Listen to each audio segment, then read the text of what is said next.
Pai amado, Pai de toda bondade e misericórdia, Pai de todo amor e cuidado, nós nos entregamos a Ti esta noite e sempre, para que nossas vidas, Senhor, seja guiada pelo Teu Espírito Santo. Ó Espírito Santo, nesta noite, venha trazer a paz que excede todo entendimento humano, a confiança que nos torna inabaláveis. Espírito Santo, nos traga a paz, a fé, o amor, a alegria.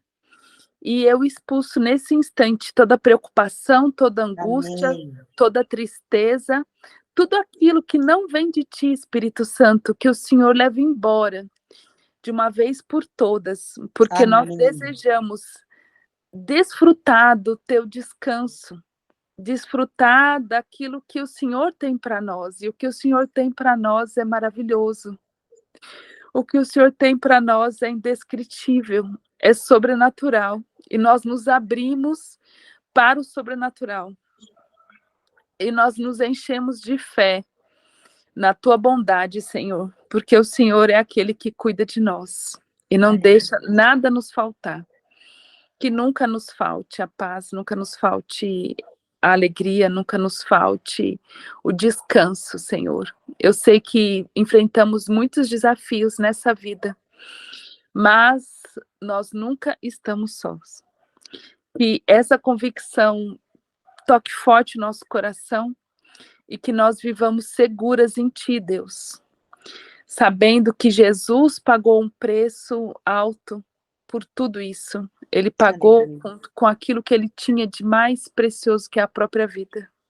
Seu próprio sangue foi derramado na cruz. Jesus, obrigado, porque o Senhor pagou por tudo isso já. Que tenhamos fé para desfrutar de tudo aquilo que o Senhor quer nos entregar. Toda a provisão financeira, toda a estabilidade nos relacionamentos. Amém. Toda direção criativa para que os nossos negócios sejam bem-sucedidos. Amém. Toda a fé para andar no sobrenatural do Senhor. Todo o amor para demonstrar e derramar sobre a vida de todos ao nosso redor. Obrigada, porque é isso que o Senhor tem para nós. E muito mais, porque o Senhor tem planos que são planos maravilhosos, planos de prosperidade e não de desgraça, e um futuro cheio de esperança. É o Senhor que fala e o Senhor não mente. Obrigada por tudo isso, obrigada porque nesses últimos dias o Senhor tem enchido meu coração de gratidão, e eu sou muito grata por estar nessa reunião, por esse grupo tão incrível. Eu sou grata pela Maiara ter entrado aqui. Sou grata porque o Senhor tem tanto para nos dar. Obrigado pela vida da Denise, que tem compartilhado conosco tantas coisas preciosas, que continuemos aprendendo, e mais do que aprender, que possamos viver tudo que temos aprendido. Amém. Praticando e trazendo o céu aqui para a terra. Obrigada, Senhor, por isso. Em nome de Jesus, oramos gratas. Amém. Amém. Boa noite. Acho que nós somos só meninas aqui, né? Por enquanto. Não, tá entrando um menino aí, Samuel. Então, como é a primeira vez da Maiara, nós estamos num processo aqui que nós estamos estudando matérias específicas, né, sobre a palavra. Nós estudamos os fundamentos da fé e agora nós estamos estudando realidades da nova criação. Nós estudamos a semana passada, que nós aprendemos a natureza tríplice do homem. O homem tem corpo, uma alma e um espírito. Nós aprendemos que Deus, ele deu a terra ao homem, ele deu ao homem domínio sobre todas as coisas, ele entregou a terra para o homem administrar, né? E tudo que Deus fez era bom. Ele olhou para nós e viu que era bom para nós, tudo que foi feito.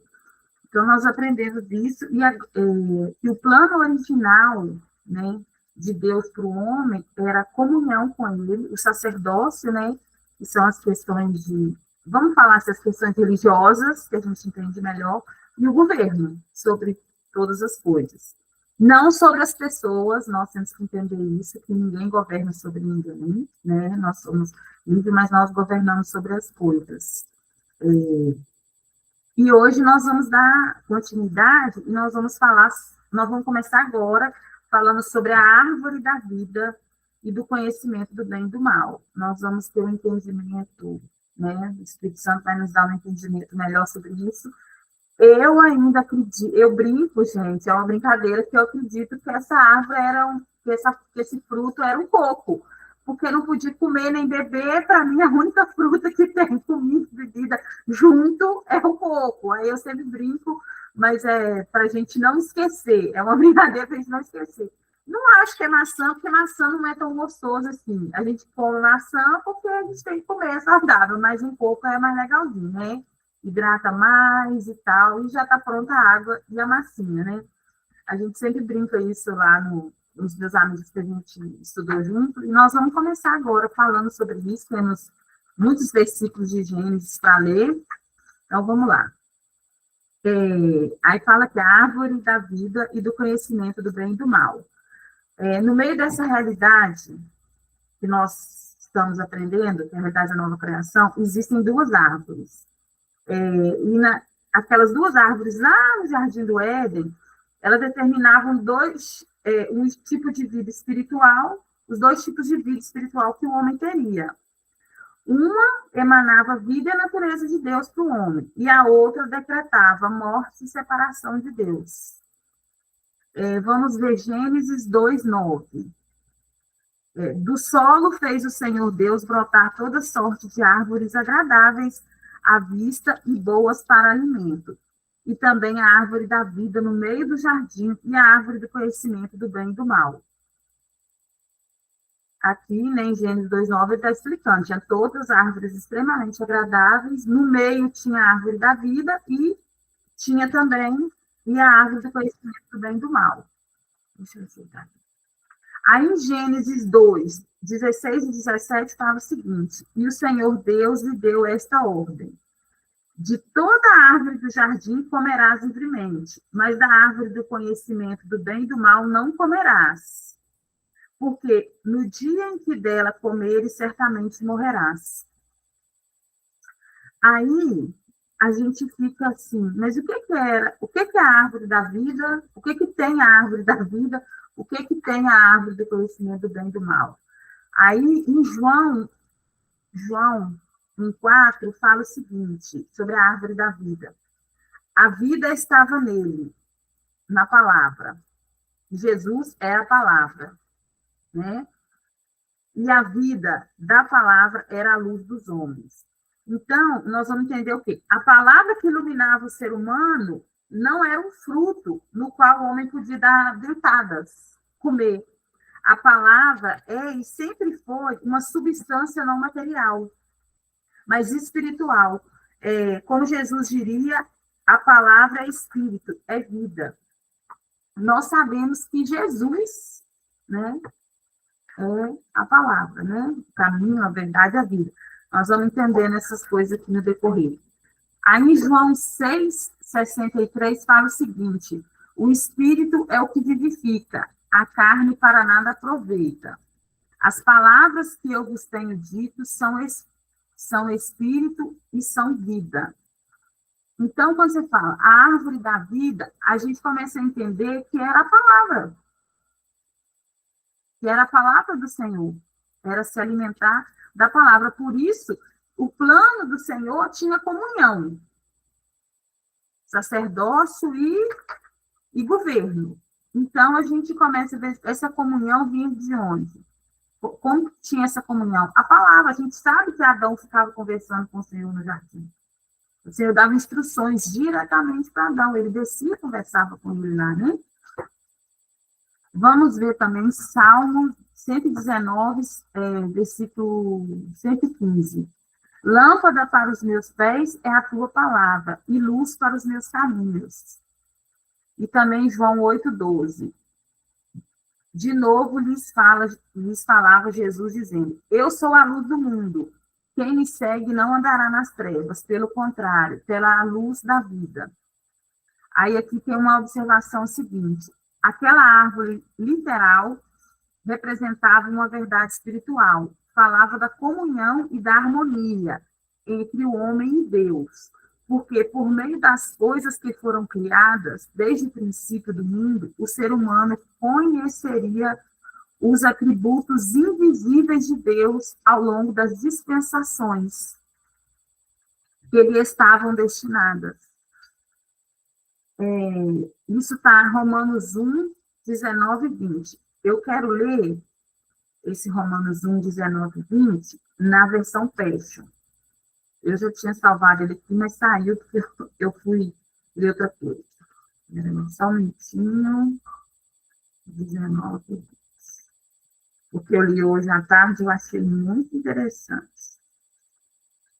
Ó, na realidade, a verdade de Deus é conhecida instintivamente, pois Deus incorporou esse conhecimento dentro de cada coração humano.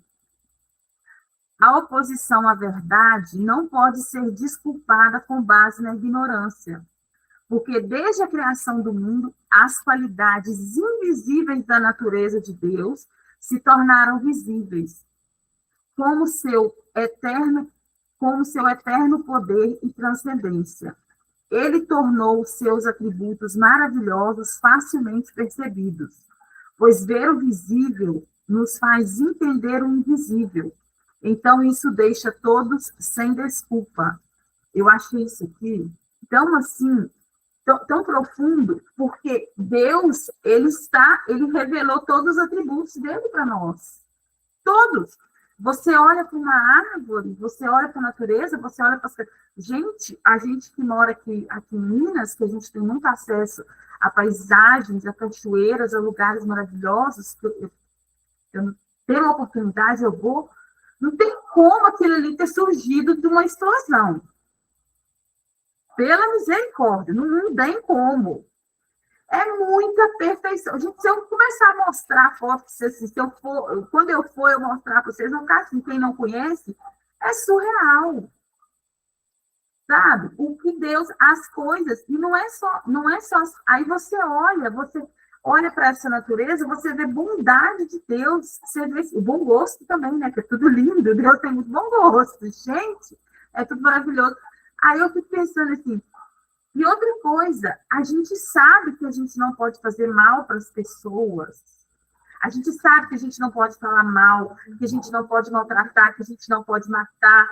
A gente sabe dessas coisas. Mesmo quem não reconheceu Jesus como seu Senhor, sabe dessas coisas. Então, as maravilhas de Deus, os atributos dele, tudo dele, está aí. A pessoa não pode usar como desculpa que eu não conhecia a verdade. Cara, quem não sabe que você não pode matar uma pessoa? Quem não sabe que você não pode trair? Quem não sabe dessas coisas, né? Quem não sabe, quem não olha quando eu vejo aqui da minha janela o pôr do sol todos os dias, não tem como eu não olhar para aquela maravilha ali e não contemplar. Eu vejo o nascer e o pôr. O nascer, eu não sou ruim de ver, não, porque é muito cedo. Mas o pôr do sol, eu vejo todos os dias. Eu paro ali uns minutinhos e fico olhando da minha janela. É lindo, né? Então, assim, são os atributos de Deus, o cuidado que ele teve. E tá, gente, eles são acessíveis. A gente consegue perceber, mesmo hoje, que eu sou uma nova criatura, quando eu vejo a minha vida lá no passado, quando eu era do time que não acreditava nessas coisas, eu vejo, assim, como que mesmo sem acreditar, eu olhava assim, gente, mas aquilo era Deus fazendo, não tinha como não ser. Nossa, eu era um ser humano que, mesmo não acreditando, eu percebia que tinha algo muito lindo, algo muito maravilhoso, alguém que cuidava de tudo. Foi aí que eu comecei a minha busca e encontrei Jesus. Né? Jesus me encontrou, na verdade, é ele que me encontrou, né? Não fui eu, ele foi me buscar. Então, eu gostei muito dessa tradução de Romanos 1, 19 e 20, porque, assim, deixa muito claro. Só não está vendo quem não quer. Acho que mesmo quem não quer está vendo, só não quer admitir. Né? Aí, agora, nós vamos falar da árvore do conhecimento do bem e do mal. Eu achei legal isso aqui, vou ler para vocês, ó. Ao plantar uma árvore no qual o homem tem a possibilidade de conhecer o mal, provando de um fruto, Deus dá ao homem o direito de não servi-lo. Desta forma, o Pai nos mostra que adoração e amor só são legítimos quando você tem a opção de não fazê-los. É o que eu falo, é o arbítrio. Deus, ele nos deu a opção. Na verdade, ele deu para Adão, né? De escolher se ele queria ou não. Né? Ele não obrigou, ele não fez Deus não fez marionetezinhas, gente, né? Aqueles que a gente pega e fica balançando a mãozinha para lá e para cá, não. Ele fez seres humanos e ele deu o direito de escolha. Se eles iriam adorá-lo e amá-lo, né? Ou não. E hoje a gente tem essa opção, né? Depois que a gente toma consciência do pecado, da transgressão, a gente tem a escolha. Quer comer da árvore da vida ou da árvore do conhecimento? Quer ficar com a árvore do conhecimento ou quer passar a comer da árvore da vida? E a gente vai aprender que hoje a gente se alimenta da árvore da vida. Ah, isso é tão reconfortante. Vamos ler Hebreus 5, do 12 ao 14. Pois, com efeito, quando deveis ser mestres, atendendo ao tempo decorrido, tendes novamente necessidade de alguém que vos ensine.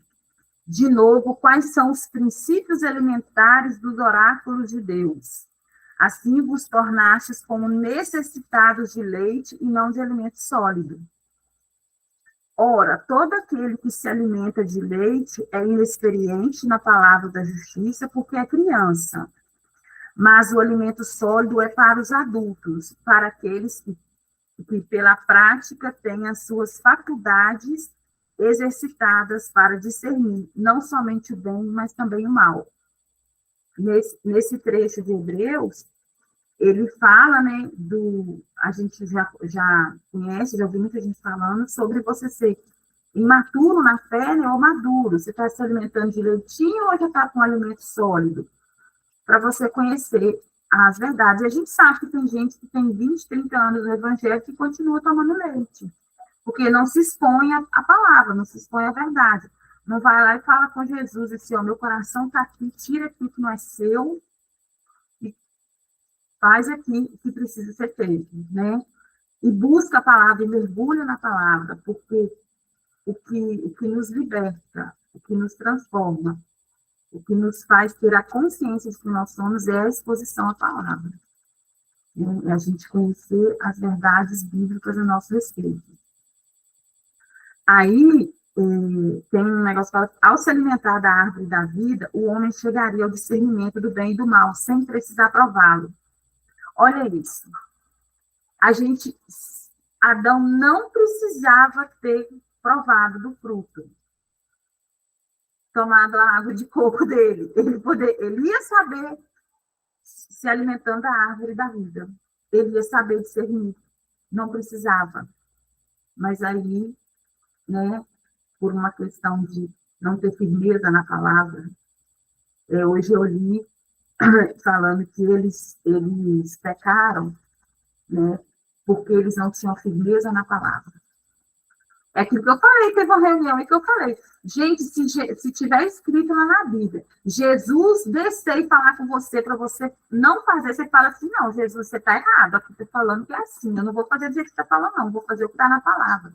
A gente tem que ter uma firmeza tão grande no que é a palavra, porque se a gente não tiver, a gente fica como é que é o ditado que o povo fala? Que o vento balança, vai para um lado e vai para o outro. Então, se a gente não tiver essa firmeza na palavra, a gente vai. Para onde o vento balançar, a gente está indo. E na hora que vier uma tempestade, a gente entra em desespero. Não vai encarar a tempestade, não vai dar conta, porque não está firmada, né, na palavra. Aí agora nós vamos aprender um pouquinho sobre pecado e nós vamos descobrir um mistério aqui no pecado. Os termos bíblicos para designar o pecado são variados. Aí no hebraico, a Renata que gosta, ó, no hebraico os mais comuns são a Tati, eu não sei se eu vou falar a palavra certa não, tá, gente? Awon, Pesha, Ra, olha, um monte de palavra para pecado. E no grego temos amartia, amartema, parabases, paraptoma, onéria, anômia e adiquia. Existem distinções expressas através desses termos, refletem eles os diferentes aspectos mediante os quais o pecado pode ser contemplado. O pecado, ele é fracasso, erro, iniquidade, transgressão, contravenção. Não, eu li contravenção, falei, nossa, né? Tem muito contraventor por aí, espalhado nos sistemas políticos. Falta de lei e injustiça. É um mal insolúvel. Porém, a definição do pecado não pode ser derivada simplesmente dos termos bíblicos para denotá-lo. A característica mais notável do pecado, em todos os aspectos, é que é orientado contra Deus. Tá? Vamos ver para a gente entender isso aqui. Salmos 51, 4. Pequei contra ti somente, e fiz o que é mal perante os teus olhos, de maneira que será tido por justo no teu falar e puro no teu julgar. O que eles estão falando aqui? Que o negócio do pecado é que ele é contra Deus. O pecado, você está indo contra Deus, contra o seu Pai, o seu Criador. Ele tem todos esses significados aqui, mas o que mais pega é porque ele está sendo contra Deus. E a única coisa que afasta o homem de Deus é o pecado. Então, por isso, o civilizado que falou, o problema do pecado é esse, é que ele é contra Deus. Aí, olha o que significa pecador. Lá no grego é amartolos, sei lá, amartolos, enfim. Dedicado ao pecado, não livre do pecado. Essa é uma referência do dicionário Strong. Por que a gente não é mais pecador? Nós que reconhecemos Jesus como nosso Senhor. Porque nós não somos mais dedicados ao pecado. E porque Jesus já nos livrou do pecado. Por isso que quando a gente ouve pessoas, tem gente que insiste em falar que nós somos pecadores. Nós não somos. Pelo amor de Deus. Se você falar isso comigo, você vai arrumar inimizade. Todo mundo que fala isso comigo arruma inimizade. Eu não sou. Se você é, o problema é seu. Por quê? Porque eu não sou mais dedicada a fazer coisas erradas. Eu não sou mais dedicada a nada que é contra Deus. E eu já sou livre, porque Jesus perdoou. Jesus resolveu a treta lá na cruz, há 2000 e alguns anos. Fala, Rê. E outra coisa, Jesus Cristo, quando pagou o preço do pecado, lá na cruz, ele acabou com tudo que era de Adão. Ele findou. Por isso que ele foi o último Adão. Ele carregou todo o Adão lá na cruz. Então, hoje, o pecado é não crer em Jesus. Então, falar que a gente é pecador, realmente é um ultraje à nossa vida. Porque hoje o pecado é porque não creem em mim. Então, nós não somos pecadores mesmo. Porque o pecado hoje é não crer em Jesus, é não aceitar a obra da cruz. Então, não tem como falar que nós somos pecadores. Nós não somos. Porque nós cremos em Jesus e na obra da cruz. Pronto, acabou. Exatamente, é isso aí. Então, ainda tem gente achando que é o verminho de Jacó ainda, que nós vamos chegar nessa parte ainda lá na morte de Jesus, tá? Aí vocês vão entender que isso não era para nós nunca fomos verminhos de Jacó, né? Para Deus.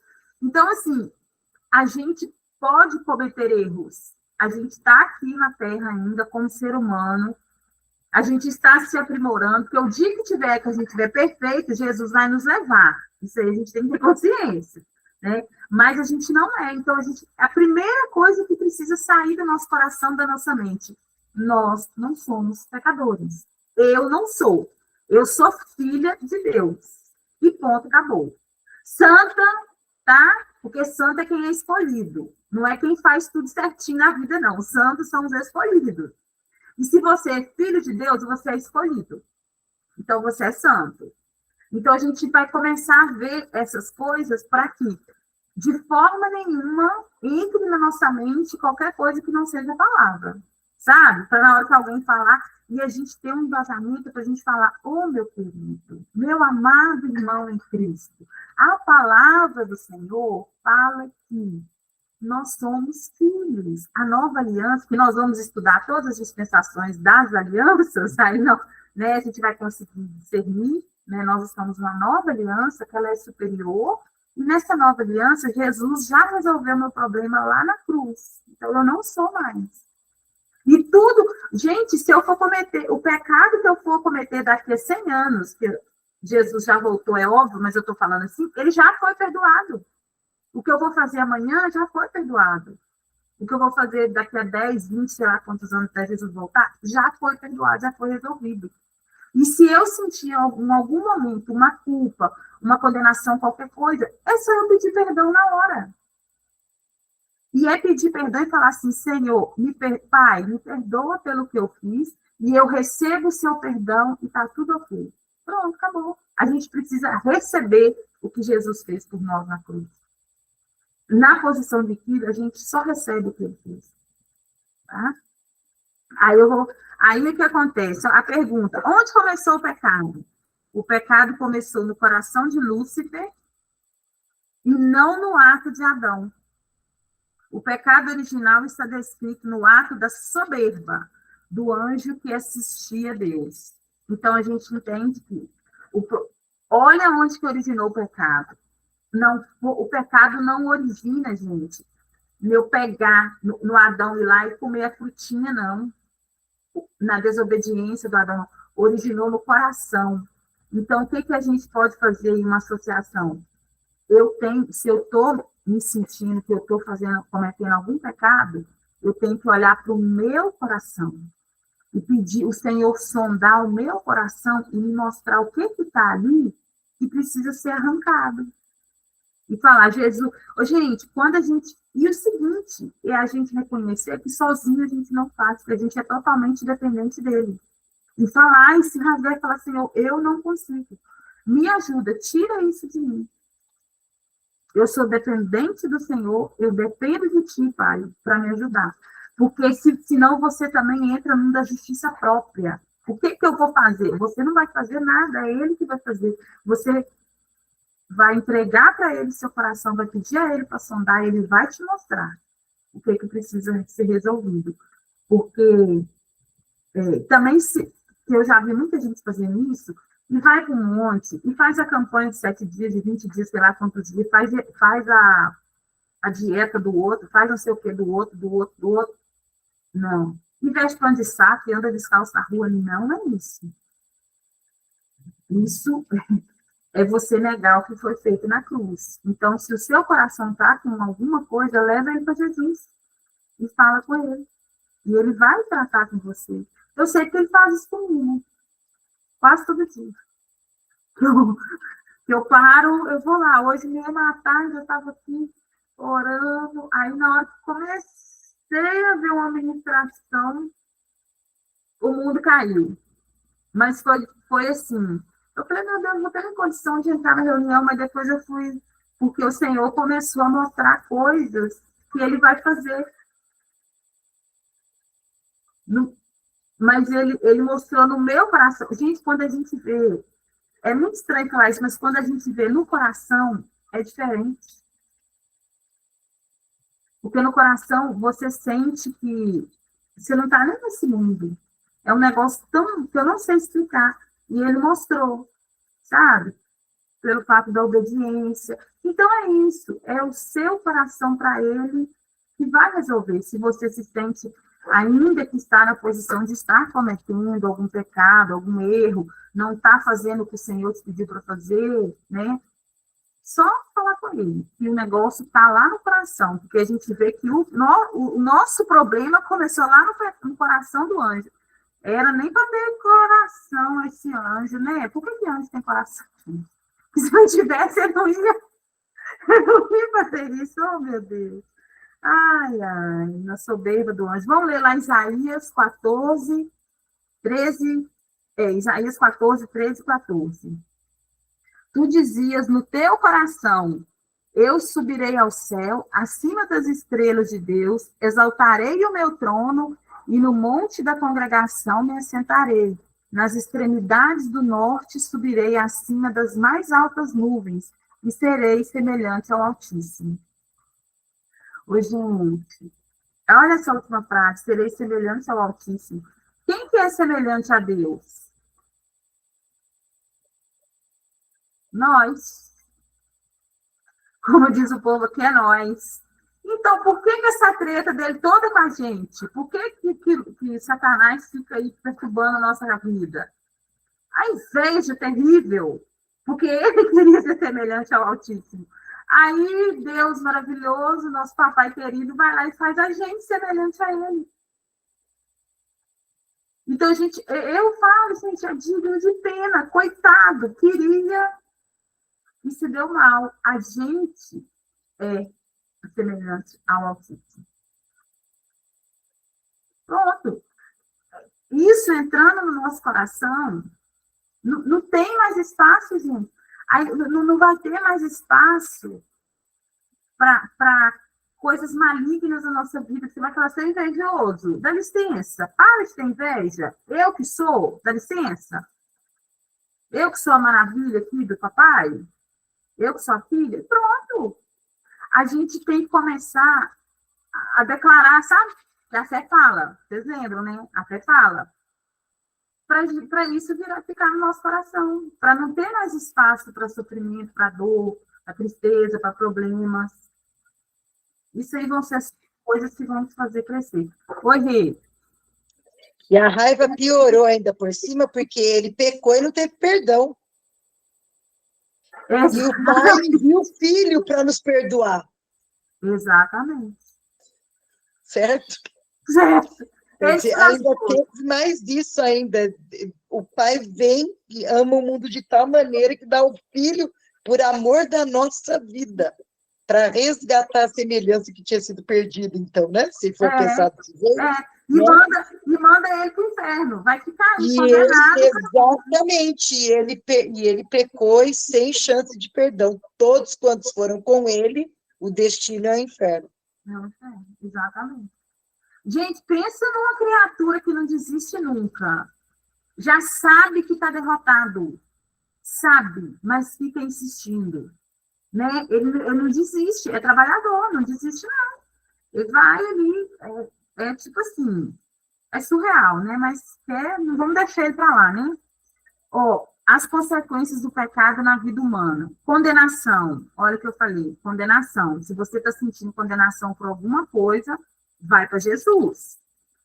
Vamos ler Romanos 5, 16 e 18. O dom, entretanto, não é como no caso em que somente um pecou, porque o julgamento derivou de uma só ofensa para a condenação, mas a graça transcorre de muitas ofensas para a justificação. Pois assim como por uma só ofensa veio o juízo sobre todos os homens para a condenação, assim também por um só ato de justiça veio a graça sobre todos os homens para a justificação que dá vida. O que aqui está falando? Um só ato foi para a condenação, né? Adão comer do fruto. Lá, esse foi o ato, né? Ele pegar o fruto e comer. Um só ato resolveu, que foi a cruz de Jesus. Então, essa treta aí está resolvida. Então, a gente não precisa mais. Essa condenação foi resolvida. Né? Qualquer condenação foi resolvida. A não ser que a pessoa cometa um crime, né, gente? Aí tem que pagar, é diferente. Mas as questões espirituais já foram resolvidas. Aí, a outra consequência é a morte. Romanos 6, 23. Porque o salário do pecado é a morte, mas o dom gratuito de Deus é a vida eterna em Jesus Cristo, nosso Senhor. Nós já temos o dom gratuito de Deus, que é a vida eterna. Ele resolveu a morte também. Jesus resolveu a morte também. Outra coisa é a maldição. Ai, gente, pelo amor de Deus, a maldição. Como eu escuto gente aí pelejando com maldição até hoje. Nossa, na hora que eu falo que a maldição acabou, tem gente que fica triste. Porque não se vou falar, porque não se posiciona na vida e quer jogar a culpa na maldição hereditária, na maldição, sei lá das quantas. Se você tem Jesus como seu Senhor, isso foi resolvido. Então, se posicione na vida, ouça a palavra e viva a palavra.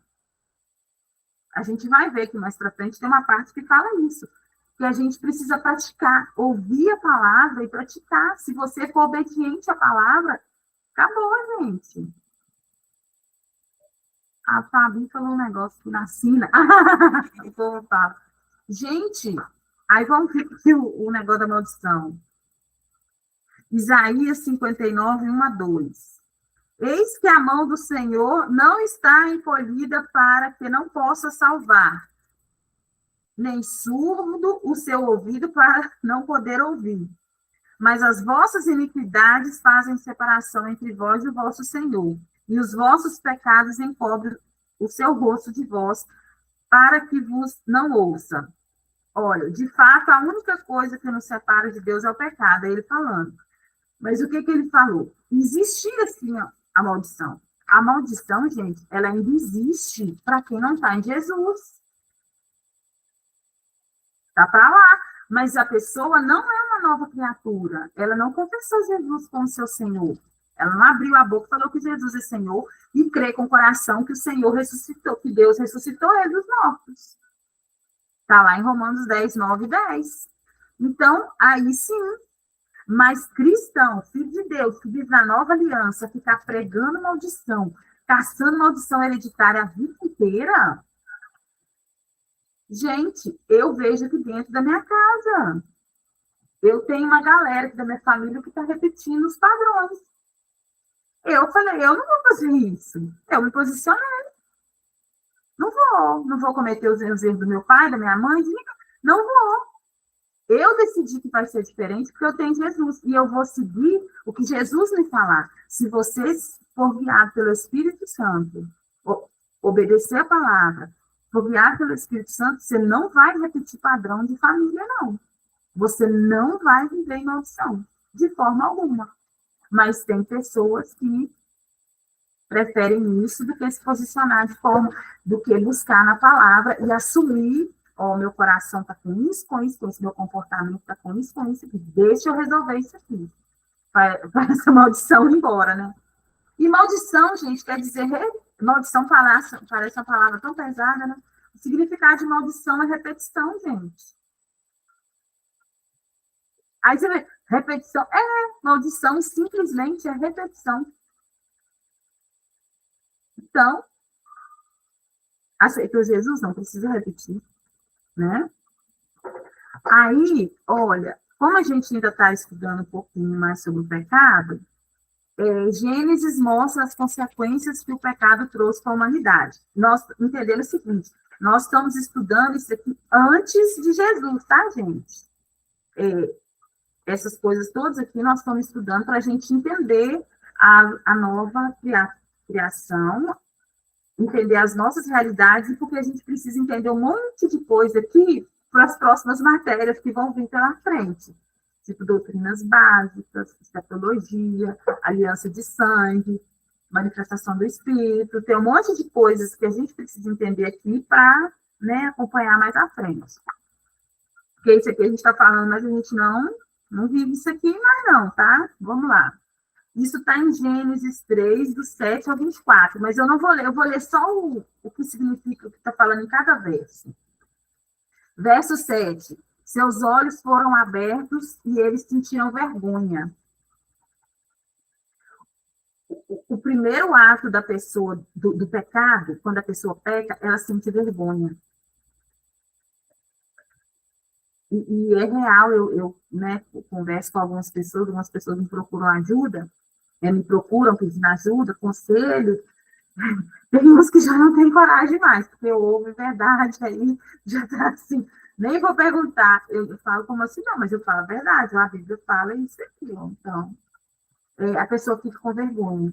Eu tenho amigas mesmo muito próximas, que quando elas estão fazendo alguma coisa que não está de acordo com a palavra, elas somem da minha vista, desaparecem. Aí eu sei, fico calada, claro, né? Sei o que está acontecendo, e espero. Em algum momento, elas criam coragem, chegam e me falam. Mas elas só chegam para mim e falam depois que esse período assim, de vergonhoso, às vezes elas já até resolveram uma questão. Aí eu falo, pois é, estava com vergonha, né? Então não falo. Se está com vergonha de falar comigo, que sou amiga, que não vou julgar, não vou condenar, vou só ouvir, sinal que eu pastor de Deus também. Sinal que está distante do Senhor, é hora de rever as coisas. Então, a primeira coisa é a vergonha. No verso 8, fala assim, ao ouvirem a voz de Deus, se esconderam entre as árvores, perda da comunhão com Deus. Está vendo? É o segundo passo. A pessoa se afasta do Senhor. No verso 9, Deus pergunta a Adão, onde estás? Isso quer dizer que Deus e o homem estavam separados, já não tinham mais comunhão. Isso é o que chamamos de morte espiritual. Quando Deus não encontrou Adão, né, ele perguntou, eles se encontravam, gente. Deus descia, né, e os dois papeavam no jardim. Deus não encontrou ele lá. Então, eles já não tinham mais, já estava separado. O que acontece lá na cruz com Jesus. Eles são separados. Pai e filho são separados.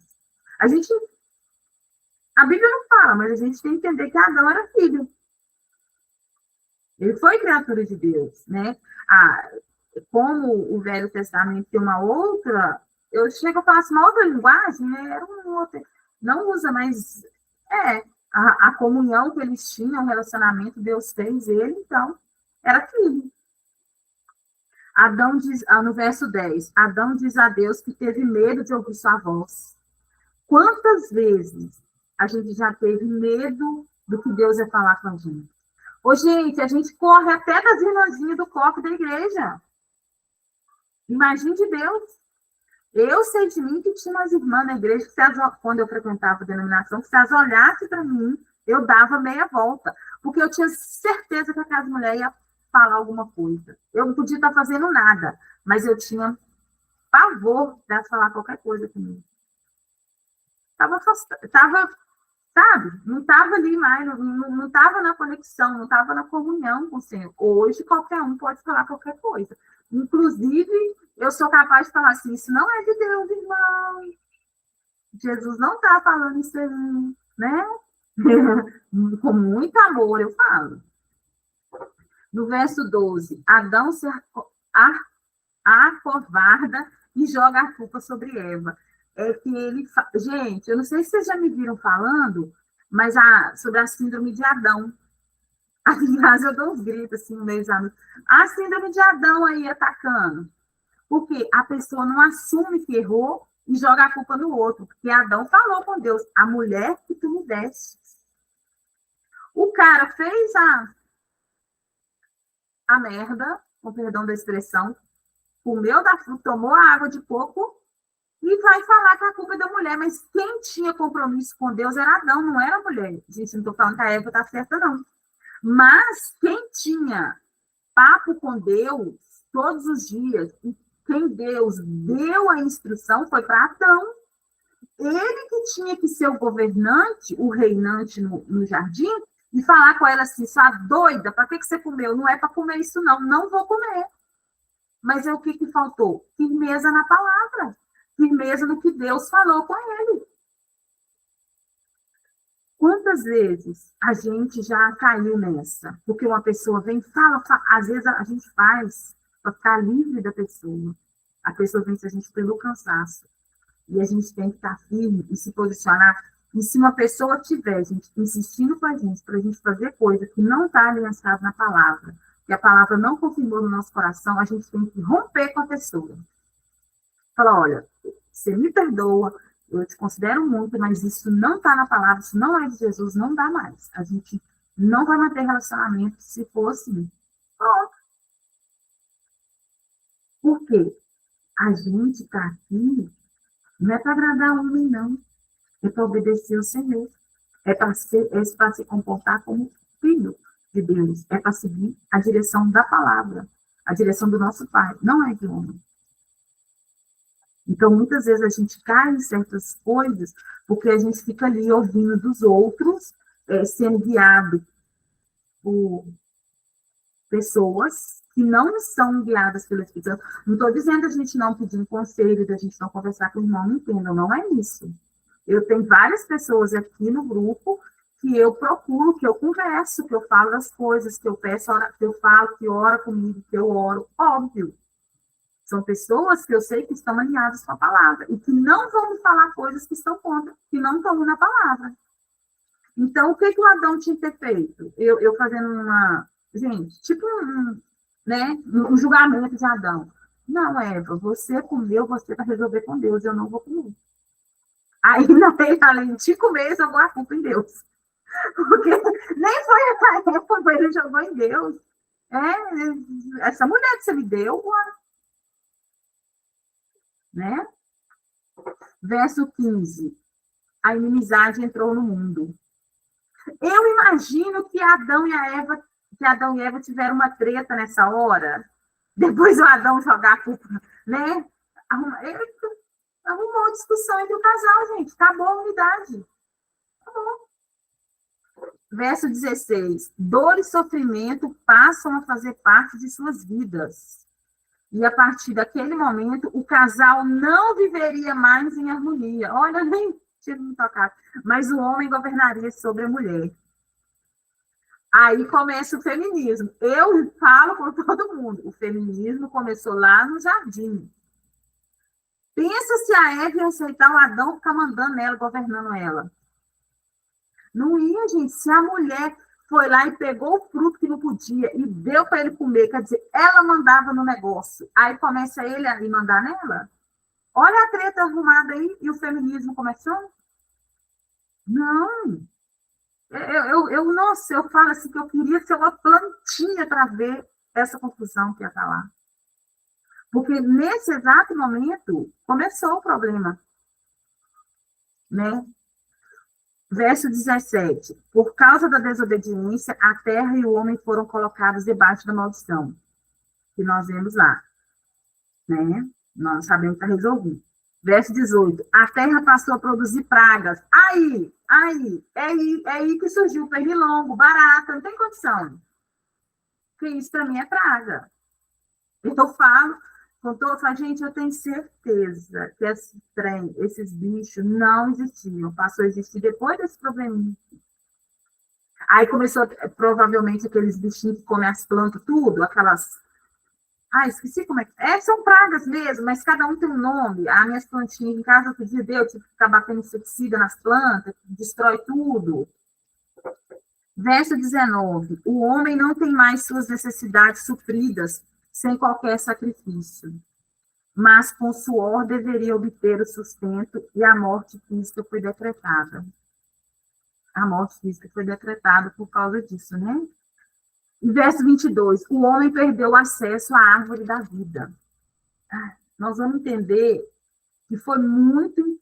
Gente, se o homem não tivesse perdido o acesso à árvore, se Adão não tivesse perdido o acesso à árvore da vida, o plano da redenção não existiria e nós estaríamos condenados. Graças a Deus que Deus expulsou Adão do jardim.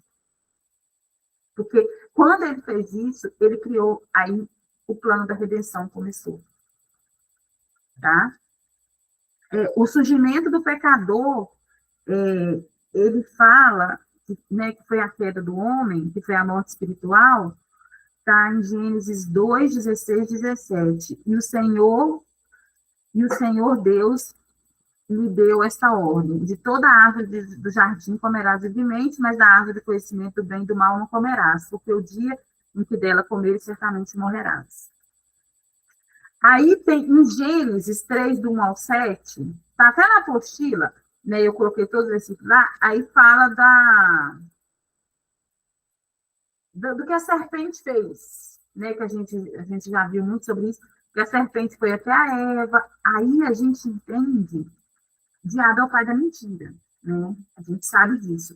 Então ele foi lá, ele pega a palavra e usa a palavra para falar uma mentira, porque ele distorceu o negócio lá com a Eva, né, Deus falou uma coisa e ele falou outra. Então, a gente precisa ter muito cuidado com pessoas que usam a palavra para falar com a gente. Os falsos profetas. A gente sabe, hoje a gente já sabe que quem veio para matar, roubar e destruir não foi o diabo, foram os falsos profetas. Então, assim, eles simplesmente pegam a verdade e falam uma outra coisa. Em cima da verdade, igual, ele falou com a Eva que ela não ia morrer. Certamente não morrereis. Ele pegou a frase que Deus falou, distorceu de uma forma que eu demorei anos para entender que tinha distorcido, para Eva ir lá e comer o fruto. Então, a gente precisa ter muito cuidado com esses detalhes. Está falando a palavra mesmo? Está lá igualzinho, está lá ou está usando a palavra para nos fazer mal? Né? Aí aqui fala, nós vamos estudar, já estamos na morte, tá? Não na morte de Jesus, tá? Na morte, que são 3 tipos de morte. Morte espiritual, está separado de Deus, sem comunhão com Ele. Aí Romanos 6, 23. Porque o salário do pecado é a morte, mas o dom gratuito de Deus é a vida eterna em Cristo Jesus, nosso Senhor. Nós precisamos compreender que a morte espiritual não é a inexistência do espírito humano, mas é a inexistência dele, mas é a existência dele sem a comunhão com Deus. Então, quando uma pessoa está morta espiritualmente, o espírito dela está vivo dentro dela. Ele só está sem comunhão com Deus. Então, a gente entende que as pessoas que não reconheceram Jesus como seu Senhor, elas estão mortas espiritualmente. Elas estão vivas, têm alma, têm corpo, trabalha, faz, vive a vida delas, mas estão mortas espiritualmente. Vamos ver isso em Provérbios 15, 29. O Senhor está longe dos perversos, mas atende a oração dos justos. Então, assim, às vezes a gente conhece pessoas, né, que são bacanas e tal, pessoas muito bondosas, aí a gente fala assim, nossa, fulano é tão bom e tal, cumpre os princípios e tal, mas, de qualquer forma, está com a morte espiritual, porque não está em comunhão com o Senhor, né? Efésios 2:1. Ele vos deu vida, estando vós mortos nos vossos delitos e pecados. Então, quando a gente estava morto, porque Efésios 2 aqui já é a nova aliança. Quando nós estávamos mortos nos nossos delitos e pecados, ele nos deu a vida. Né? É a confissão de Jesus como seu Senhor que te dá vida. A morte espiritual significa ter a natureza de Satanás, assim como o ato de receber a vida eterna significa ter a natureza de Deus em nós. Vamos ler João 8, 44. Vós sois do diabo, que é vosso pai, e quereis satisfazer-lhe os desejos. Ele foi homicida desde o princípio e jamais se firmou na verdade, porque nele não há verdade. Quando ele profere mentira, fala do que ele é próprio. O que é mentiroso é o pai da mentira. Aí, né, reforçando que o diabo é que mente, que dele não sai verdade. Nada que... A gente precisa ter uma consciência. Nada que sai dele é verdade. Então, se ele falou, já é mentira. Veio dele, é mentira. É mentira, não interessa. É mentira. Morte física, separação entre o corpo e o espírito, que leva à decomposição da carne. Essa é a morte natural, né? Que a gente fala. Tiago 2:26, vamos ler. Porque assim como o corpo sem espírito é morto, assim também a fé sem obras é morta. A morte física não fazia parte do plano original de Deus. O homem estava destinado à eternidade e imortalidade. Esse tipo de morte foi uma consequência trazida por ocasião da morte espiritual. Vamos ver Gênesis 3,19. No suor do rosto comerás o teu pão, até que tornes a terra, pois dela foste formado, porque tu és pó e ao pó tornarás. É uma das consequências lá do pecado, né? A morte física, a morte do corpo. Outro tipo de morte é a morte eterna ou segunda morte. O lago de fogo, Geena, significa... Quando está na Bíblia, no original está escrito Geena, G-E-E-N-A, está falando do lago de fogo. Aí é condenação eterna. Acabou. Se lá está falando que o destino é Geena, é o lago de fogo. É condenação eterna. Não tem jeito de sair de lá, não. É condenação eterna para aqueles que nunca, em nenhuma era, guardaram a palavra de Cristo, mortos espirituais. Então, a gente entende aqui, olha, o Geena, que é o lago de fogo, é para as pessoas que nunca, em nenhuma era, nunca guardaram a palavra de Cristo. São para as pessoas que nunca confessaram Jesus como seu Senhor. Então, por isso que fica sempre assim, salvo uma vez para ser salvo, o povo fica questionando essas coisas. Mas se a gente for analisar a fundo, é isso. O lago de fogo é para quem nunca, em era nenhuma, nunca quis saber de Jesus. Se a pessoa quis, pecou, teve problema, isso aí é outro caso, nós vamos dar para frente, é reino, é salvação uma coisa, reino é outra.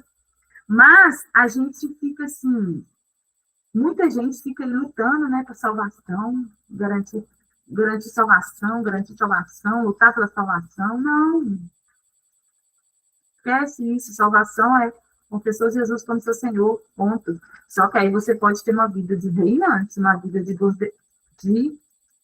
governante, uma vida da nova criatura. Nós vamos ver mais para frente. Isso aí, Rê. João 14,6, que fala sobre isso. Vamos ver. Respondeu-lhe Jesus: eu sou o caminho, a verdade e a vida. Ninguém vem ao Pai senão por mim. Esse versículo, né, que todo mundo sabe de qual. Aí, Apocalipse 20, 14 e 15. Então, a morte e o inferno foram lançados para dentro do lago de fogo. Esta é a segunda morte, o lago de fogo. E se alguém não foi achado escrito no livro da vida, esse foi lançado para dentro do lago de fogo. Então, é isso. Só vai para o lago de fogo quem não tiver o nome escrito no livro da vida. E lá na Bíblia, não fala que o Senhor apaga o nome de quem ele escreveu lá, não. Se está lá, eu nunca vi, vocês me falam. Porque até onde eu sei, o nome escrito no livro da vida não é tirado de lá. A não ser que a pessoa... Não, lá nem fala isso. Mas a gente fala que a Bíblia fala que o pecado que não tem perdão é blasfema contra o Espírito Santo. Né? A pessoa rejeitar o Senhor, rejeitar o Espírito Santo. Então, né? A gente vai estudar isso lá em Apocalipse, lá na frente. O homem é um ser eterno e por esta razão passaremos a eternidade ou com o Pai, na vida eterna, ou no lago de fogo, na morte eterna. Eu acho que eu me falo lago de fogo, não é no inferno mesmo, sofrendo. Tá? A minha professora de aliança de sangue, ela falou que, eu não me lembro se ela teve uma revelação, eu não me lembro, eu lembro do final da história, que ela falou o seguinte, que o que vai fazer as pessoas sofrerem no lago de fogo, não é ficar queimando a pele, não, que a gente fala, não é isso. É eles lembrarem, eles ficarem, tipo assim, as pessoas que eu falei com elas de Jesus, e elas não aceitaram Jesus, não quiseram, elas lembrarem, poxa, a Denise me apresentou a salvação e eu não quis. Essa memória, sabe? É ficar lembrando o tempo todo que eles rejeitaram, que eles não quiseram, que eles tiveram oportunidade. É o arrependimento eterno. Eu falei, meu Jesus. Como você vai viver com um arrependimento eterno? Eu podia estar lá na Nova Jerusalém, governando, reinando, andando nas ruas de ouro. E eu estou aqui no sofrimento eterno. Esse é o ponto, sabe? Que ela falou que é uma coisa, porque vai machucar a alma das pessoas. Quem vai ficar lá vai sofrer na alma, no sofrimento eterno.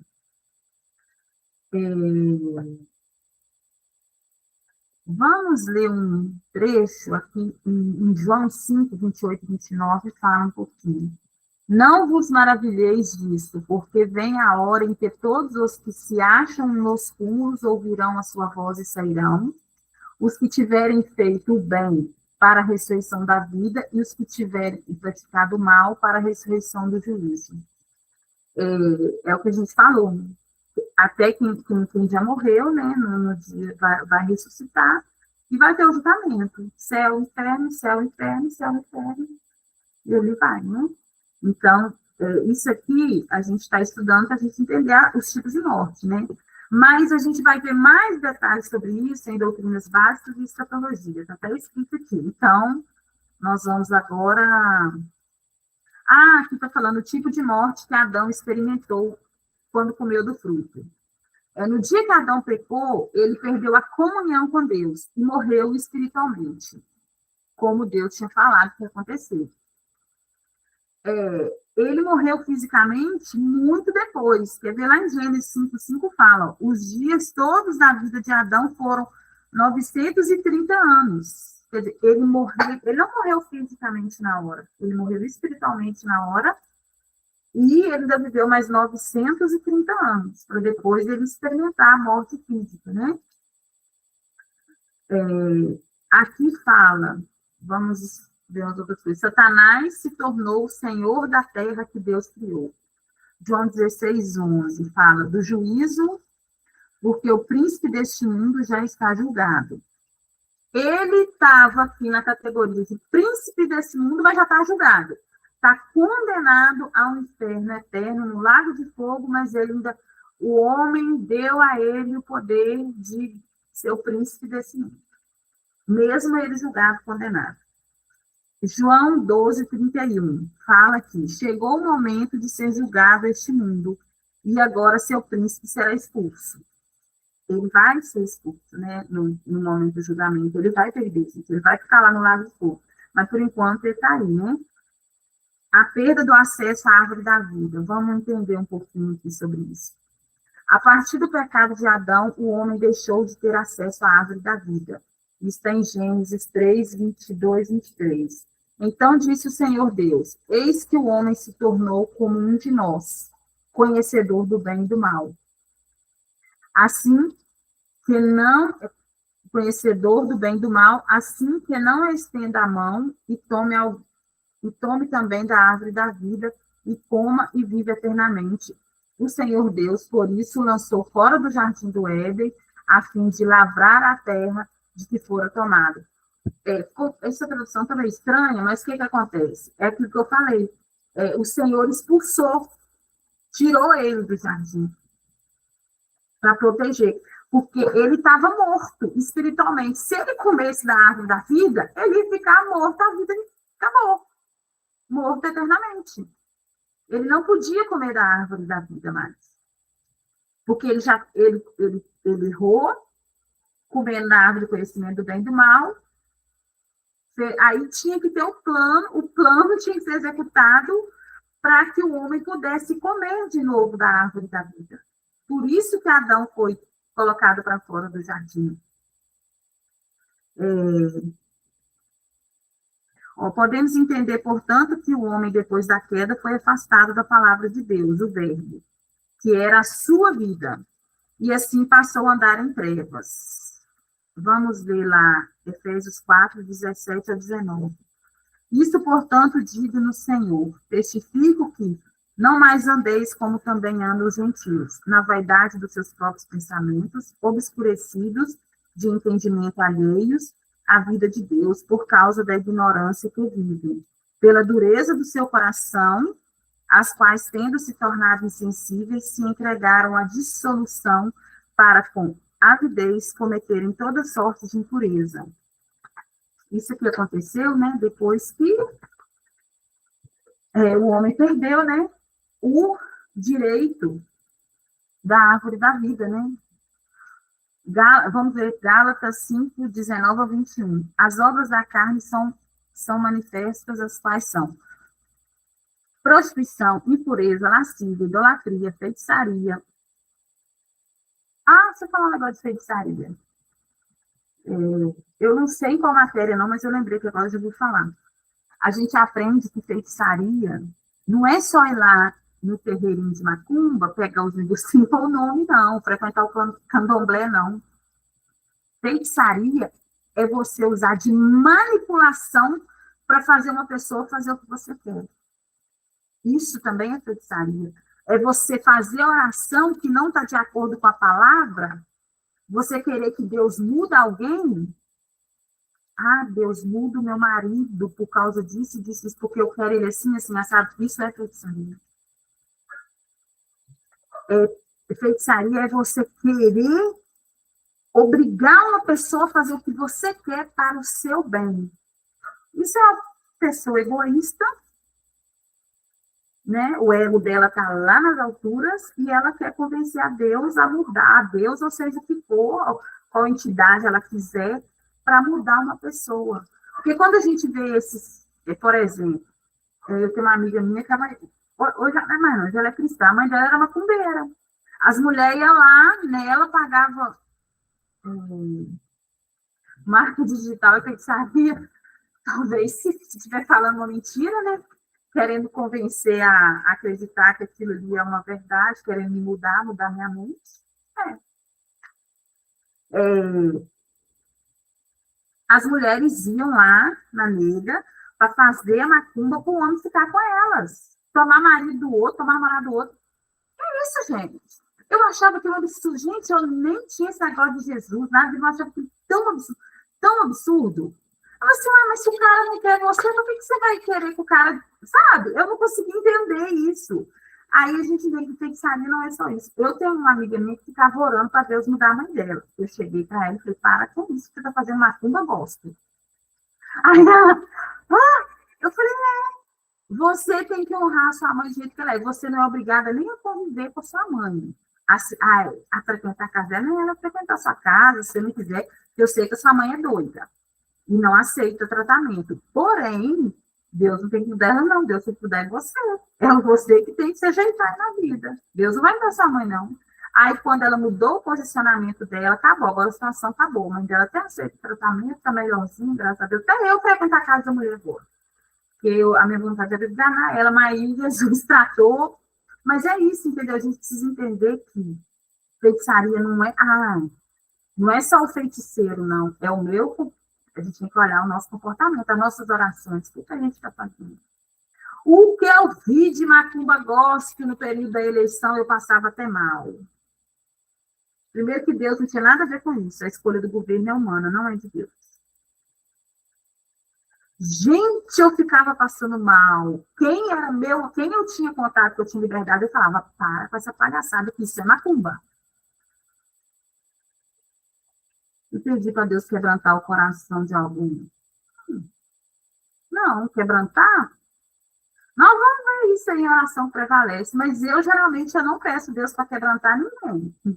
Eu falo para mim, eu que preciso, não, você pode orar, para que a luz da palavra, que a pessoa encontre Jesus, para que a palavra seja revelada no coração dela, para que ela, essas coisas, mas eu oro para que eu mude, eu seja a pessoa que vou aceitar a pessoa como ela é. Porque quem tem que mudar não são as pessoas, sou eu. Eu só mudo o mundo quando eu mudo.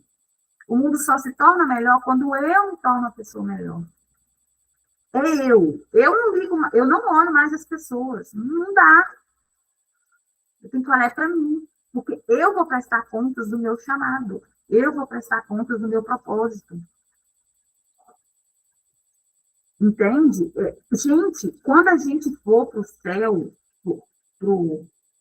vamos colocar aí no arrebatamento e tal, nós não vamos ficar lá prestando conta de pecado, não, porque o pecado já foi resolvido, já foi perdoado. Nós vamos prestar conta do que o Senhor nos chamou para fazer. E ele falar assim, Denise, eu mandei você dar um copo de água para o seu vizinho e você não foi lá, você não deu a água para o seu vizinho. É o que eu deixei de fazer. É o que eu não cumpri, porque todo mundo nasceu para um propósito, gente. Nós nascemos para cumprir um plano, hein? Tem um plano para cada um. O Carlos Duarte fala isso, né? Deus tem um plano para todo mundo. Tem mesmo. E é isso. Então, a gente precisa eu acho assim, focar nisso, sabe? Nos orientar nisso. Por isso que eu falo com o Senhor todo dia. Eu quero ser a Denise que Ele criou para ser. Eu quero fazer a vontade dEle, não a minha. Eu quero fazer o que está no coração dEle para mim. Gente, depois que você começa a fazer isso, você não consegue, a pessoa pode estar te ofendendo. Você não consegue, você nem percebe que ela está te ofendendo. Outro dia, uma amiga minha falou assim, nossa, você viu como que fulano gosta de humilhar a gente? Eu falei, não vi não. Aí eu esqueci que a pessoa não consegue te humilhar. Eu falei, não, eu não me sinto, não consegue. Vai querer me rebaixar, ou seja, não vai conseguir, porque eu não estou focada nisso. E o que a pessoa faz não é da minha conta. É da minha conta como eu reajo ao que ela faz comigo. Deixa eu ver o que a Fabi falou aqui. Peraí.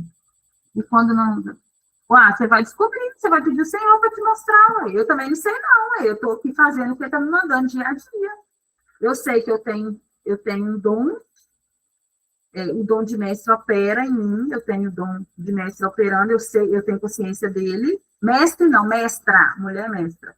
Não é pessoa, Renata. Estou te falando errado. Então, eu sei o que eu vou fazer. O dom de mestra. Eu vou ensinar.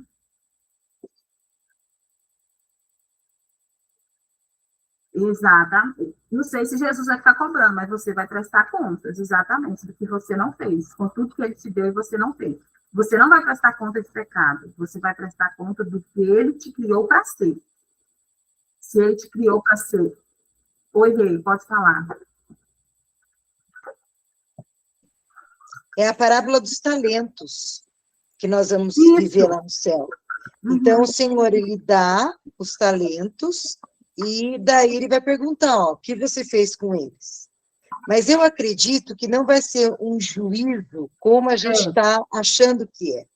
Porque nós vamos subir para reinar com Jesus. Isso. Só que, assim, eu acredito que a gente vai se entristecer de não ter feito um monte de coisa que a gente podia ter feito.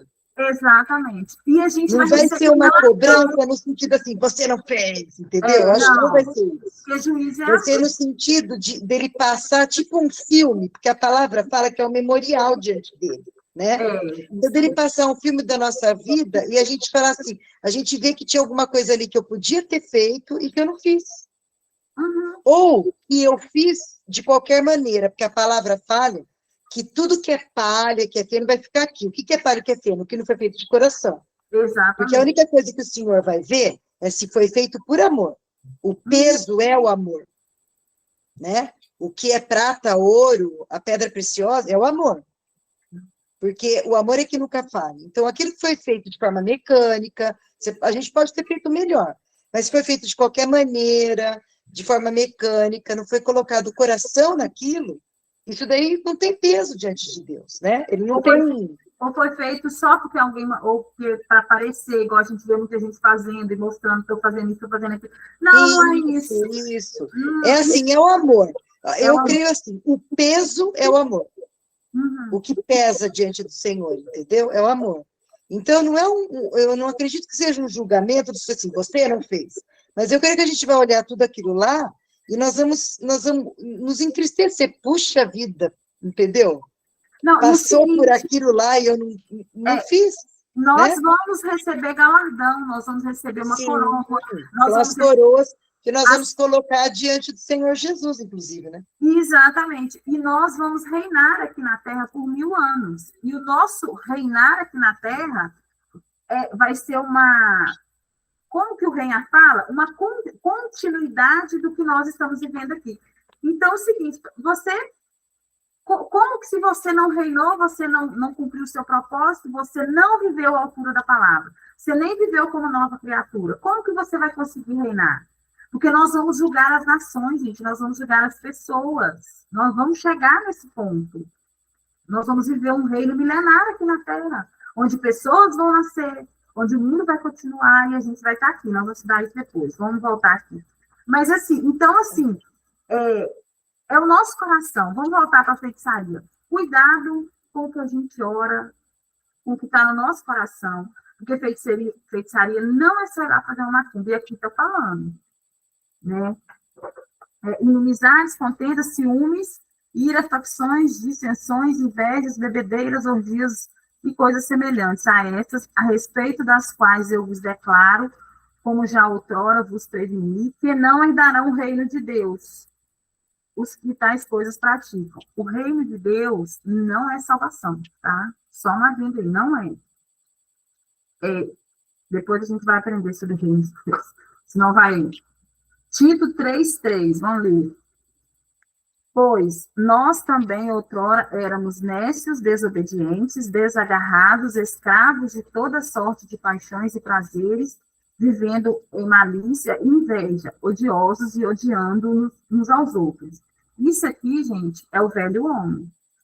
Né? A gente precisa entender que é o velho homem que vive nisso.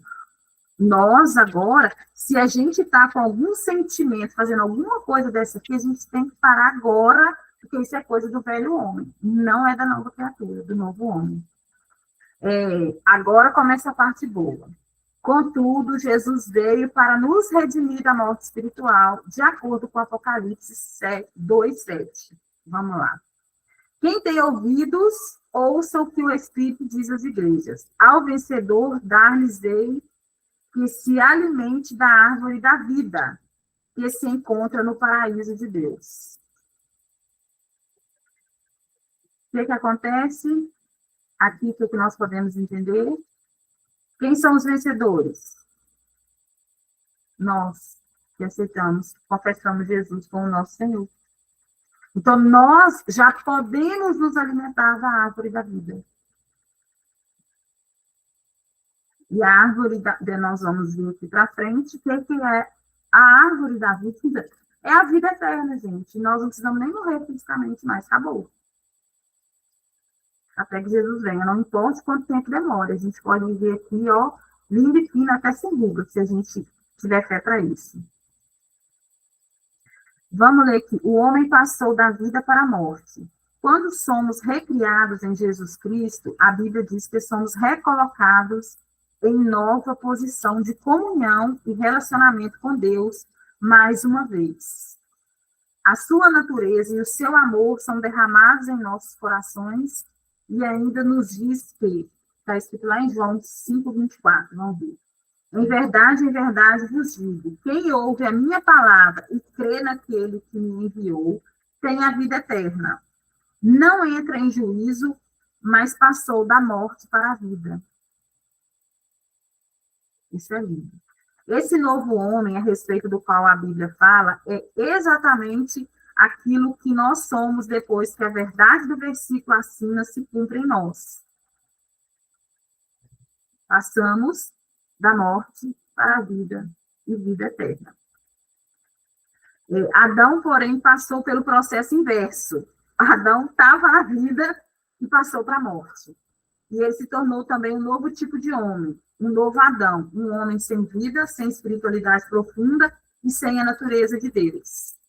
Se o homem tivesse feito exatamente o que Deus falou, ele teria continuado em seu estado original, tal qual Deus o havia criado, pois a Bíblia afirma que, vamos ler lá em 1 João 2,17. Ora, o mundo passa, bem como a sua concupiscência.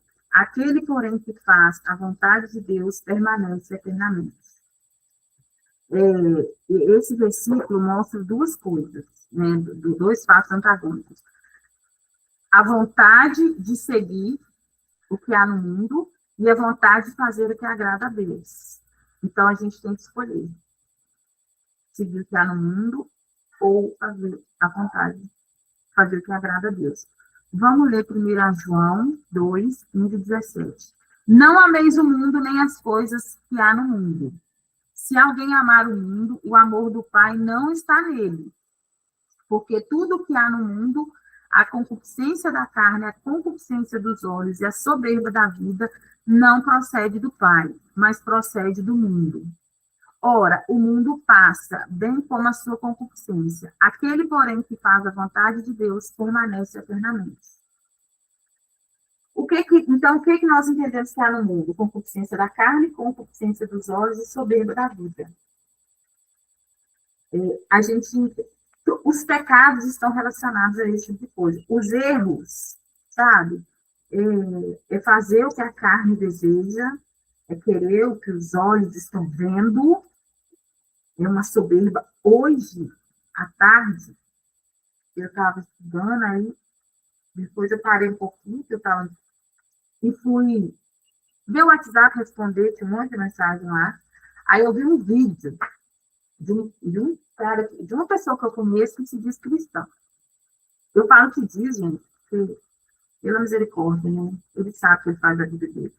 Um vídeo sendo narrado, falando de Deus. Aí falando assim, é tipo uma mentalização, e o vídeo mostrava passocos de dinheiro, de dólar, e um dinheiro lá, que eu acho que era um dinheiro de Dubai. Que estava no vídeo, eu não consegui ver direito, não, mas acho que é a moeda de Dubai. E um monte de carro, aqueles Lamborghini, Ferrari, não sei nem.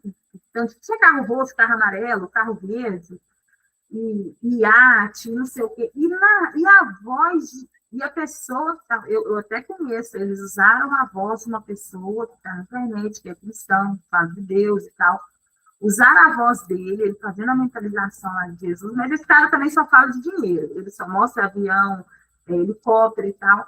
E o cara fez aquilo e postou. Eu vi o vídeo e falei, gente, aonde que está Jesus nisso aqui? Aí, as pessoas que não têm uma fé firmada na palavra, ou que não conhecem a palavra, né, não aceitaram Jesus ainda e tal, vê isso e vai achar o quê? Que Deus é troca? Que eu vou para Deus e Deus vai me dar um carro importado, uma Lamborghini, uma Ferrari, ou sei lá, um Maserati, sei lá, que está todos esses outros carros aí? É isso? Jesus é isso? Aí é que entra nisso aqui, ó, as concupiscências. O Adão, ele caiu nas 3. Uhum, Jesus venceu as 3. Uhum. Tem em algum lugar que eu li isso hoje. O Senhor me mostrou, uma vez quando eu estava meditando acerca da tentação de Jesus, o Senhor me mostrou, ele vencendo as 3, ele falou assim, agora vai lá em Gênesis, e olha que Adão caiu nas 3. Adão caiu porque a concupiscência dos olhos, a Eva viu o fruto. Uhum. A concupiscência da carne, ela comeu, porque ela ia ser, não é soberba da vida, né? Soberba da vida é querer ser igual a Deus. Certo? Porque ele falou assim, ó, não, seus olhos vão ser abertos e você será igual a Deus, você não vai morrer. Então é soberba da vida. E a concupiscência da carne é que falou mais alto no coração dela aquilo que ela estava ouvindo da serpente do que o que ela já podia ter ouvido de Deus. Uhum. Então, a carne falou mais alto. E em Jesus acontece a mesma coisa. Transforma a pedra em pão. Sobe no pináculo que eu vou te dar todos os reinos. Dobra o joelho e me adora.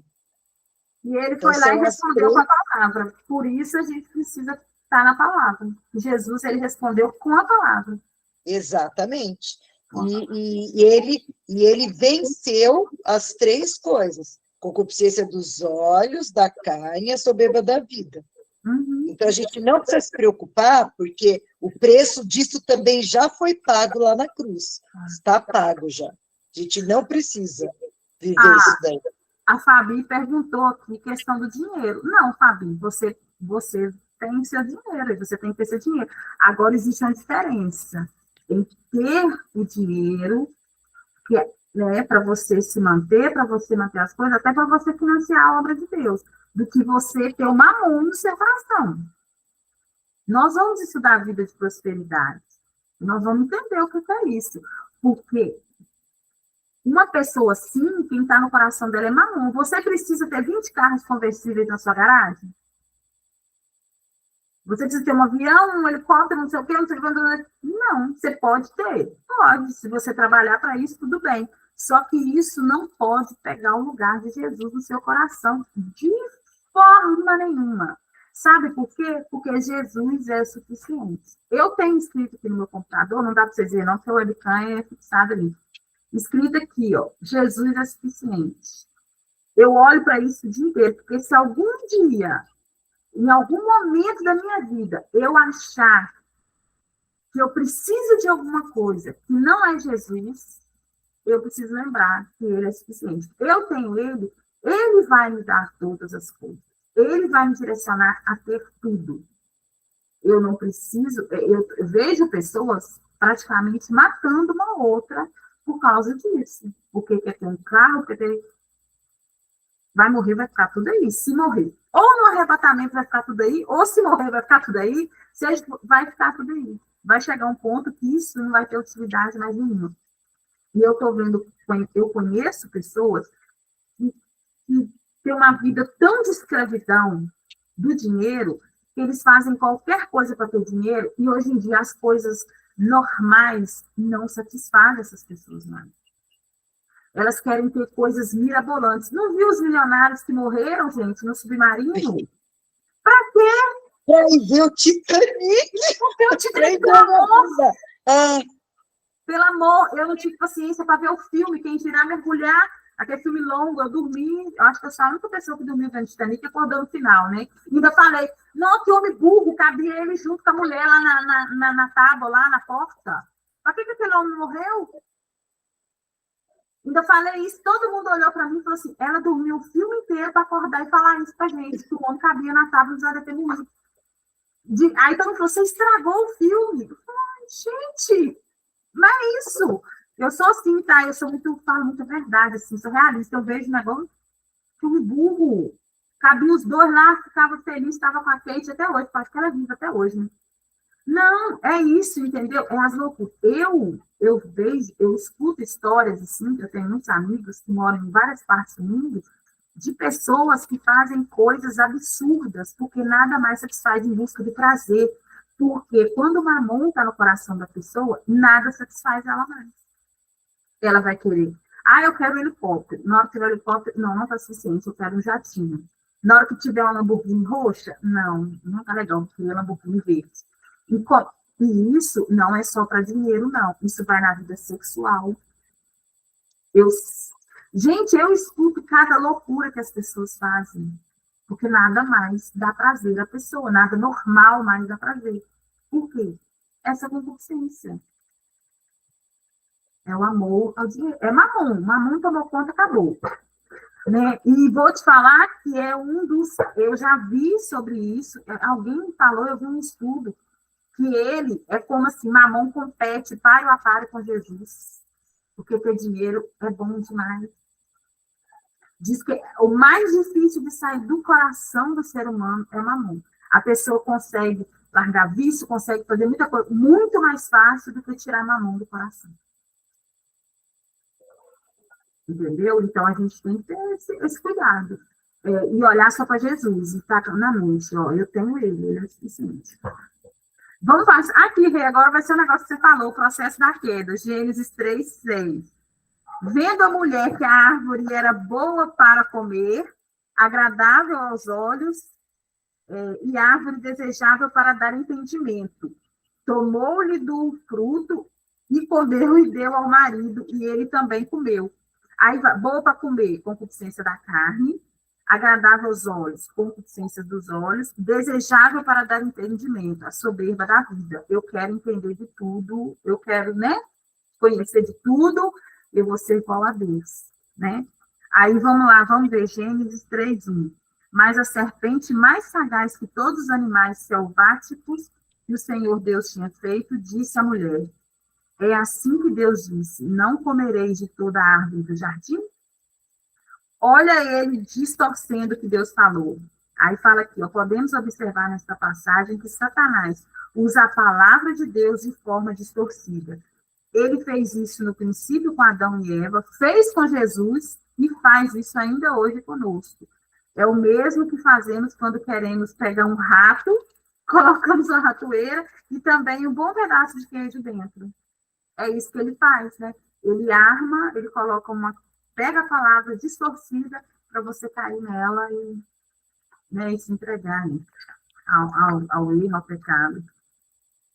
Deixa eu ver aqui. Não, estou quase acabando, hein? Faltam só 2 tópicos para a gente parar para na próxima aula.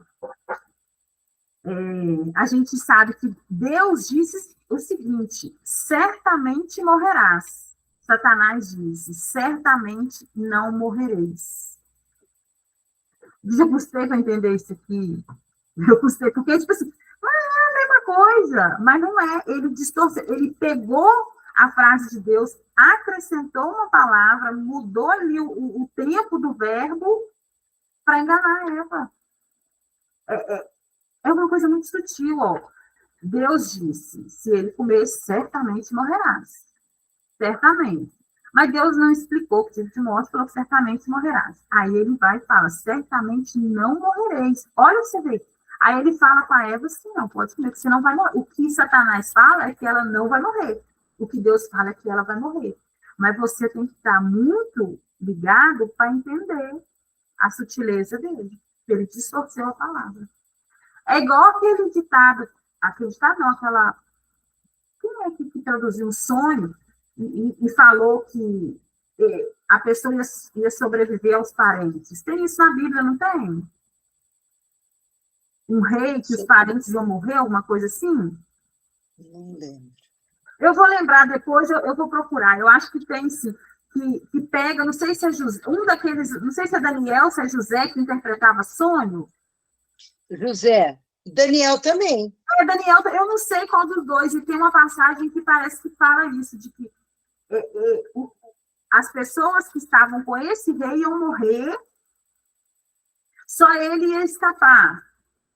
Aí ele vai lá e fala que ele ia sobreviver aos parentes, alguma coisa do tipo. Eu não sei onde foi que eu vi isso, mas eu vou descobrir e vou falar depois. Olha só, olha a explicação. A incredulidade na palavra de Deus fez com que a humanidade perdesse a comunhão com o seu Criador. Hoje nós sabemos que sem fé é impossível agradar a Deus. Está lá em Hebreus 11:6.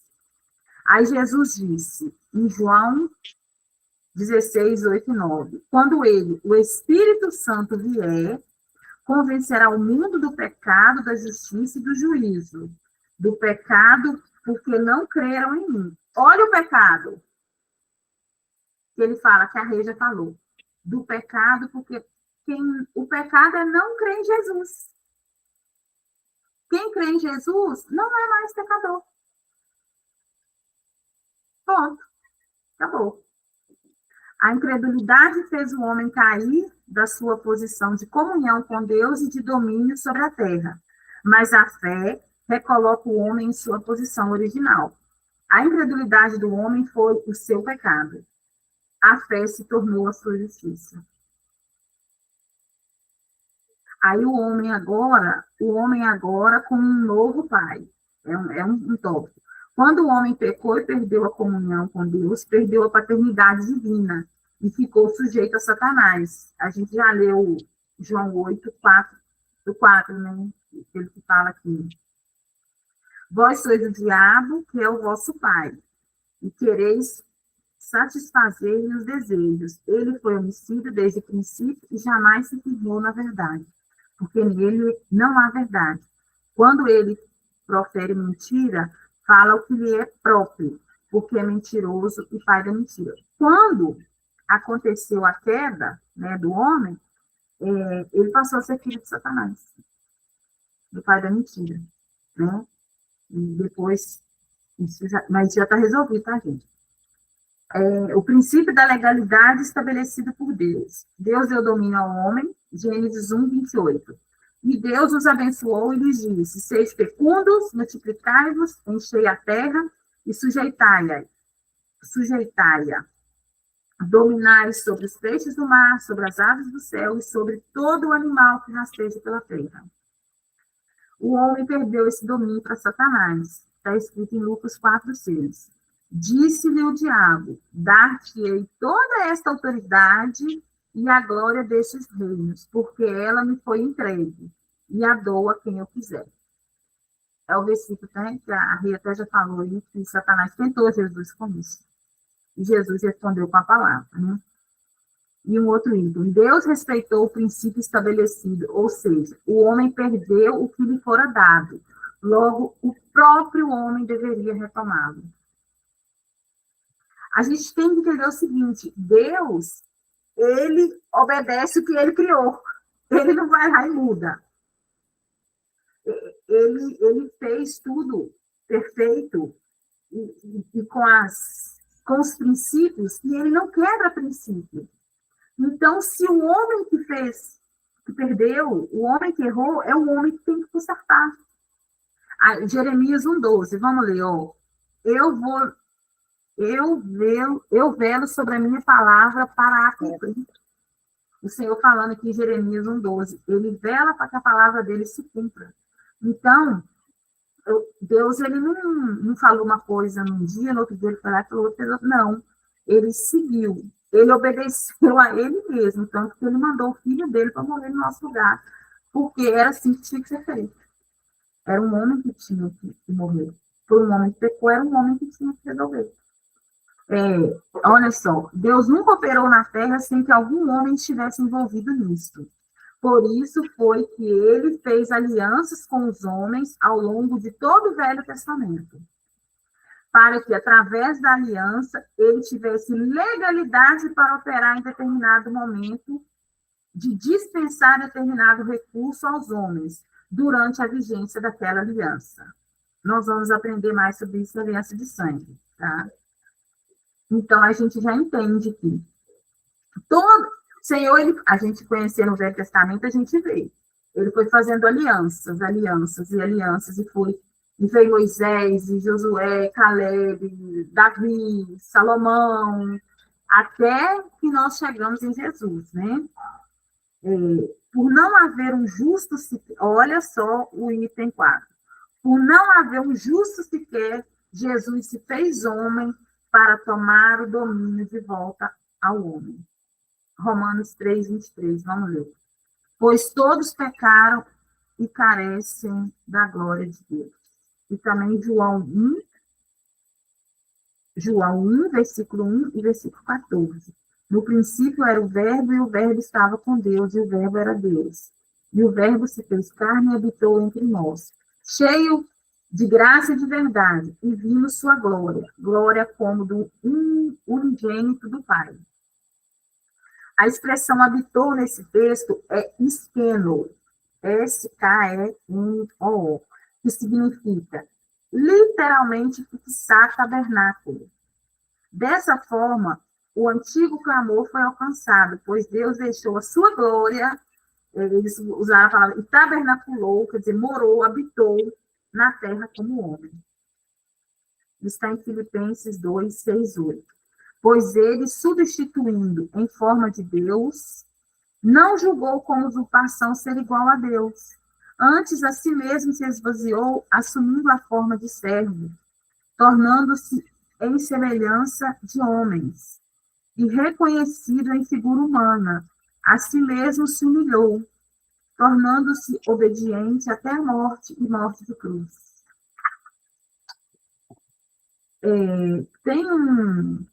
O ponto 5 fala assim, antigo clamor dos homens.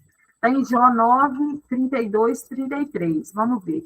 Porque ele, Deus, não é homem como eu, a quem eu responda vindo juntamente a juízo. Não há entre nós árbitro que ponha a mão sobre nós ambos. E o ponto 6 é, Jesus cumpriu as exigências de justiça necessárias para reaver a autoridade perdida. 2 Coríntios 5:21. Aquele que não conheceu o pecado, ele, Deus, o fez pecado por nós, para que nele fôssemos feitos a justiça de Deus. Então, olha só, aqui está falando que Deus criou, né? No próximo nós vamos ver um plano de redenção. E ele tentou, com todas as alianças que ele fez no Velho Testamento, mas todos pecaram. Né? A gente sabe que todos cometeram erros, e o homem que ia cumprir o plano da redenção não poderia ter pecado. Por quê? Quando Adão não pecava, Adão não tinha pecado nenhum. Ele foi lá e cometeu o pecado, rompeu, né? Deu a merda toda. Então, o que precisava? De um que não tivesse pecado, para que o plano da redenção fosse perfeito. E aí ele veio Jesus. Eu vou só ler o tópico do novo nascimento e vou parar, porque aí depois entra na morte. A morte nós não vamos dar hoje, porque é muito longa e é muito pesada de estudar. Hoje, inclusive, depois eu vou contar para vocês. Jesus ensinou que o homem precisa nascer de novo. João 3,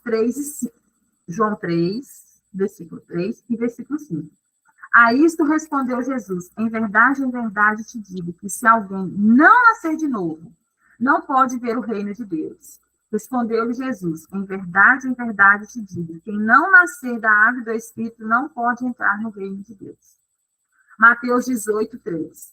E disse: em verdade vos digo que se não vos converterdes e não vos tornardes como criança, de modo algum entrareis no reino dos céus. O novo nascimento é uma nova criação, a operação direta da palavra de Deus e do Espírito dele sobre a sua vida, regenerando o seu espírito completamente quando você confessa Jesus como Senhor da sua vida. É a forma de sermos salvos. A religião não salva. Nicodemos era religioso e, no entanto, Jesus falou com ele: necessário vos é nascer de novo. Vamos lá ver João 3:7. Não te admires de eu te dizer, importa-vos nascer de novo. O novo nascimento é o renascimento do espírito humano, que está morto nos delitos e pecados, como está escrito em Efésios 2:1, nós já lemos. Ele não acontece gradualmente, é instantâneo. O nascer de novo é instantâneo. Confessou Jesus, é instantâneo. Nasceu de novo, seu espírito está novo. É uma dádiva de Deus que a gente recebe no momento que a gente crê. Agora,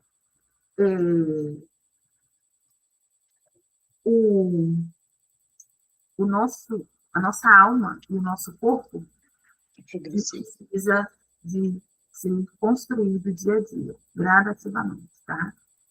E vou falar, no momento que a gente confessa Jesus, aceita Jesus como Senhor da nossa vida, na hora, a gente crê que, né, que Deus o ressuscitou dos mortos, e isso é através da fé na palavra de Deus. Então, como que a gente pode fazer isso? Ouvindo a palavra de Deus. A gente já aceitou, mas quem não aceitou, como que vai fazer isso? Se ele ouvir de Deus. Por isso está lá em Marcos, e de pregar o evangelho. Tem a gente deve lembrar qual passagem que é que fala. Pregue, se preciso, use a palavra, né, Rê? É a nossa vida. As pessoas têm que olhar para nós e ver Jesus, e ver a palavra na nossa vida, e conhecer, porque as pessoas só vão confessar Jesus se elas ouvirem a palavra. De verdade, a pessoa só vai crer no coração dela se ela ouvir a palavra. Por isso que eu tenho esse receio com esse povo. Quem fez essa oração pela primeira vez, levanta a mão. Já falei aqui. Isso para mim não é aceitar Jesus. Nunca foi. Aqui, é claro, a pessoa tem que crer no coração que Deus ressuscitou Jesus entre os mortos. E falar com a boca dela que Jesus é o salvador da vida dela. A partir daquele dia. E isso só vem pela fé na palavra de Deus, por ouvir a palavra de Deus. Então, nós que estamos aqui aprendendo, a gente precisa ter esse cuidado. Quando a gente for apresentar Jesus para uma pessoa, ter ciência disso aqui, ó. Você crê nisso? Creio. Você crê que Jesus... Sim. Você quer confessar Jesus como Senhor da sua vida? Beleza. Aí sim. Tá, vai ter uma nova vida transformada. Vamos ler 1 Pedro 1:23. Pois fostes regenerados, não de semente corruptível, mas de incorruptível, mediante a palavra de Deus, a qual vive e é permanente. E é Efésios 2:8-9. Porque pela graça sois salvos, mediante a fé. E isto não vem de vós, é dom de Deus, não de obras, para que ninguém se glorie. Então, como fazer para nascer de novo? Crendo com o coração que Deus ressuscitou a Jesus, confessando com a boca. Romanos 10:9-8. Se com a tua boca confessares Jesus como Senhor, e em teu coração creres que Deus o ressuscitou dentre os mortos, serás salvo. Porque com o coração se crê para a justiça, e com a boca se confessa a respeito da salvação. O novo nascimento nos leva da morte espiritual para a morte eterna, e nos restaura, nos recolocando de volta na posição do plano original de Deus. Vamos ler João 5:24. Em verdade vos digo, quem ouve a minha palavra e crê naquele que me enviou, tem a vida eterna. Não entra em juízo, mas passou da morte para a vida. Aqui fala que a gente nem entra em juízo. Exatamente. É o que eu falo, a gente não vai prestar conta de pecado. Né? Não vai ter isso para nós. Né? Nós não vamos entrar em juízo.